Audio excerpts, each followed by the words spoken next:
The teaser begins with Paul Moldebrandt walking to his car. In case you don't know or remember who he is, he worked with what seems to be like the customer service in the Zootopia Police Department. Also, it wasn't shown in this teaser, but I just learned that when Clawhauser is trying to locate where Judy is and gets Paul stuck in the donut, as we see here, if you look closely at the sticky note he squints at, you can see that his password reads what looks like a random string of letters and numbers. However, if you arrange the password and read it, you can make out it saying part 3 is for real and birds are too, which I gotta say that's incredible foreshadowing on Zootopia 2's part, since it makes it clear that even before the post-credits scene, they were more confident in making a third installment than I expected, which eases my conscience a little bit. Who knew that they planned this all along? Anyways, back to Zootopia 3. A few small details. In the back, we can spot a burger-themed restaurant named Buck Burger, as well as the sheep from the beginning of Zootopia 2, still keeping that interesting wool cut.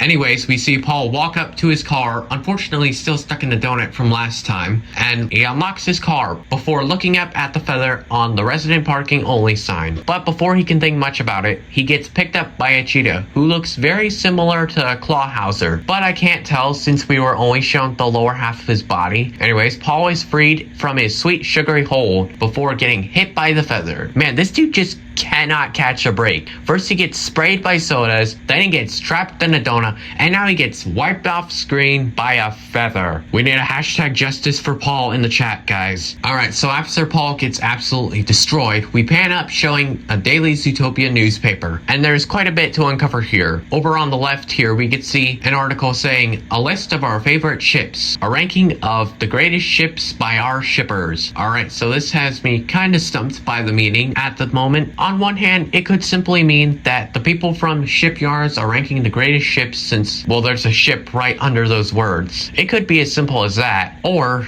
could it be hinting that Judy and Nick are one of their favorite ships, since that's what people refer to when they see a couple? So could Disney be hinting that Judy and Nick are going to be getting together in some romantic degree? I don't know, but it feels interesting that they'd include this article next to all these other things, since it seems a bit random compared to everything else. But this next article might give us another clue as to what this movie is going to be about.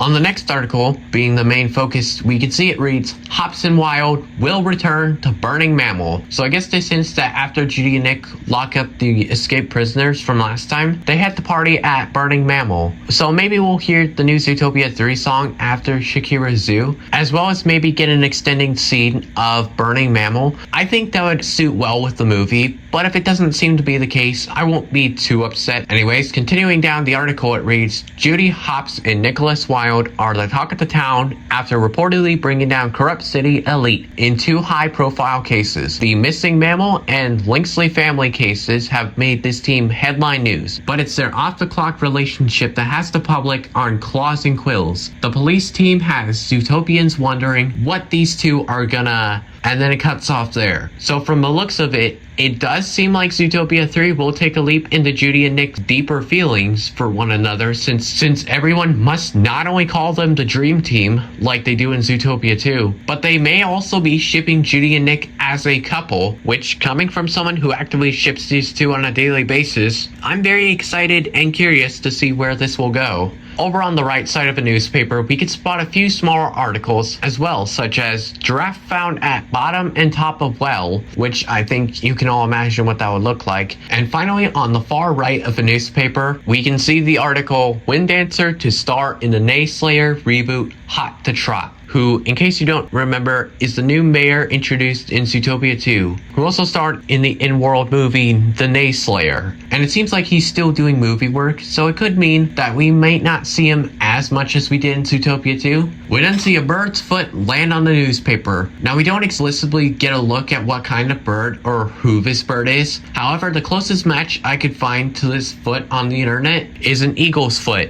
More specifically, the foot of, not Mighty Eagle, but more specifically, the foot of a harpy eagle, which, fun fact, is actually the largest and most powerful bird of prey in the Americas, and they do look pretty menacing, I'm not even gonna lie. So it could be possible that this is our villain of the movie, since it will be a contrast to Zootopia 2, where the bad guys aren't actually the reptiles, since that was the main focus of that movie, but rather someone within their own species is making sure that, insert villainous motivation here. Now, they could still show us that this bird isn't the bad guy, which, it depends on how they do it, since I feel like if they did do that, it would be a tad repetitive. However, I can see a world where this does work, where, unlike Zootopia 1, the predators don't fight back, at least under their own intentions, unlike Zootopia 2, where the reptiles don't fight back to avoid any further evidence that they can't be trusted. And in Zootopia 3, they could have it where the main villain guy does something horrible to the birds, and the birds actively fight back, this time around purposefully. No night hours, just pure intent to fight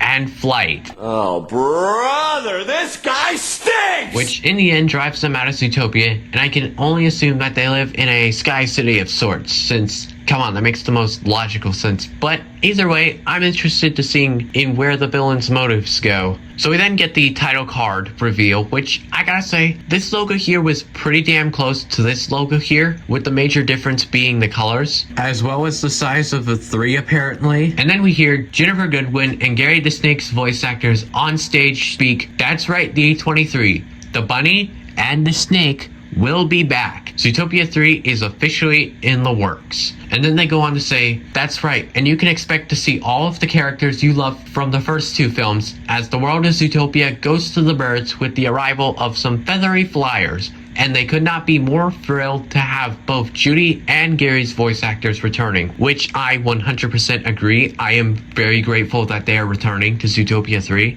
And the presentation finishes with both actors going to read their scripts for Zootopia 3. So yeah, there was honestly a little more than I was expecting with this announcement, and I hope that this video was able to paint an idea as to what Zootopia 3 could look like. Be sure to like and subscribe if you enjoyed this video, and I'll see you next time.